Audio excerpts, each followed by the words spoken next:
Niyaya nga pala ako ng inaanak ko na lumuwas at ni Ate Sian. Punta raw kami ng Antipolo magsisimba tapos pumunta kami sa Art Museum. At syempre nagpa-ready po muna ako para dire-diretso na kami ng takbo. Siya po ang pinagdadrive ko dyan. Ayan na po, SLEX na po yan. Sabi ko sa inaanak ko, dire-diretso lang. At syempre, hindi po kami dadaan ng Skyway. Kami po ay dadaan sa ilalim ng Skyway. At mag-exit po kami papuntang Antipolo sa may Bikutan exit. At syempre po, diretso lang po yan, kainitan po yan. Siya po ang nagdadrive niya. Hinahayaan ko lang po siya mag-drive papunta Maynila para matuto. Hindi habang panahon ay lagi niya akong kasama. At yan po, syempre sabi ko, inaanak, sa ilalim ka lang. Ayan po yung Skyway entry. Syempre po, Bridge Alabang po yan. Diretso lang po yan. Mamaya makikita nyo na po ilalim ng tulay na Skyway. Nasa ilalim mo kami. Exit kami ng Bikutan. Dadaan po kami ng Sukat. At ayan po, dire-diretso lang po. Syempre, kainitan po yan. Katanghalian po yung pagluwas namin po yan. Mamaya-maya po ay nasa ilalim na kami ng tulay na yan.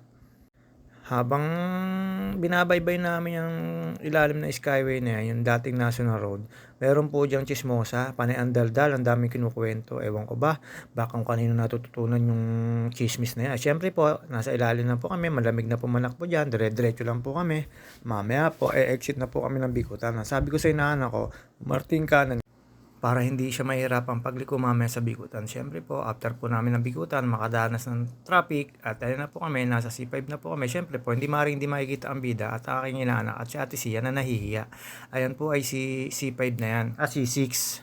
Siyempre po, tao lang nagkakamali din. C6 po yan, papunta na po ng Taytay, Rizal, papunta pong, siyempre po, inabot po kami ng ulan dyan. Sa parte pong yan, dahan-dahan lang, sabi ko sa inaanak ko.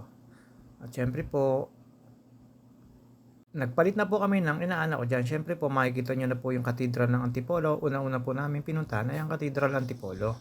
At syempre po, konting dasal po, konting hiling sa Diyos, at pinagbigyan naman kami. At dire-diretso lang po, walang aksidente. Napakabait ni Lord sa amin po. Ngayon po, abot kami ng ulan dyan. Makikita nyo na po yung simbahan ng katedral. At syempre po, sabi ko sa inaanak ko, punta muna tayo sa CR ng Antipolo. At sabi ng inaanak ko, ni Ate Sian, para raw nasa hotel pwedeng matulog at napakaganda naman po talaga, aircon pa. Ayan po yung kanilang comfort room ng Antipolo. Magkahiwalay po ang babae at lalaki kasi po hindi pwedeng pagsamahin. Pag pinagsama po ay magkakagulo. Siyempre po, pasok po ako sa CR, pakita ko po yung loob at napakaganda naman po talaga. Ayan po ang bida, umikot-ikot, siyempre po para makita nyo. After ko po dyan, siyempre nagpunta na kami simbahan, niyaya ko na sila dyan. Diyan sa simbahan, sabay-sabay ho kami nagdasal dyan. Ewan ko kung paano po kami pakiinggan ni Lord kasi ang dami namin dyan humihiling. Pero sana, lagi kami safe lalo sa pananakbo, sa aksidente, malayo kami dapat. Lagi nag-iingat sa pagmamaneho. Kaya thanks Lord, hindi kami na-accident sa kalsada, sa gabay nyo. At after po niyan, syempre, pumunta na po ako sa bilihan ng kasoy. Kasi po, si manager number 1, gusto raw po ng kasoy. Ibinili ko po siya ng kasoy dyan sa sinasabi nilang Pangalwan. Mainit pa po ng binili ko. Syempre po, hanap po kami ng medyo bagong luto. After po niyan, syempre, dumiretso kami sa Door Museum. At tinanap ko po ang Door Museum kung saan. Gamit po kami ng konting ways, nung nalaman ko na nandun na kami, sabi ko patay na. Eto po, pumasok na kami sa Door Museum.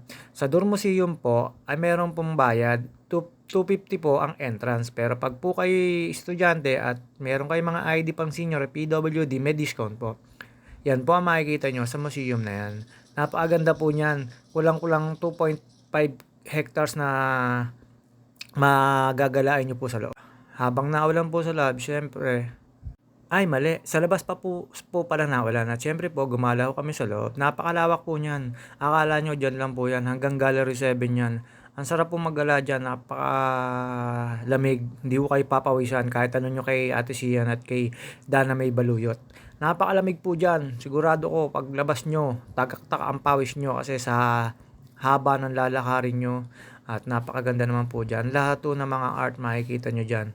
Akala ko sa Manila kami pupunta. Yung pala sa may Antipolo, may Door Art Museum. At syempre po, pinakalman ko po yan. Hindi naman papayag ang bida na hindi maglilikot ng kamay. At ayan po, meron po dyan tower na napakamahal. 54 million daw po sabi na nagbabantay. Pero hindi ko na po pinakita kasi Hindi naman po gano'n ka-elegant. Sikat lang po kasi yung ano, yung gumawa ng art na yun. At siyempre po, ayan po ang bida, nagpakita. Sa paggala namin, habang naulan, nasa loob naman po kami ng museum. At meron po akong kasama diyan, dalawa. Siyempre po, ayaw nila magpakita, lalo na yung ate Sian ko, nahihiya. At shoutout sa iyo, ate Sian. At sa aking inaanak, Daname. At yung kasama namin chismosa, ewan ko kung sino yun. Ang daming chismis sa amin. Hindi ko na nga pinakikinggan. Pero after na magsimba, napaka-banal banal magsalita. Naku, wala po kayo maririnig na bad words. Naku, napakabait po talaga. At syempre po, tapusin namin ng museum, sa tagal ng museum na yan, sa laki. Ayan po, ganyang aganda. Pakita po ulit bida.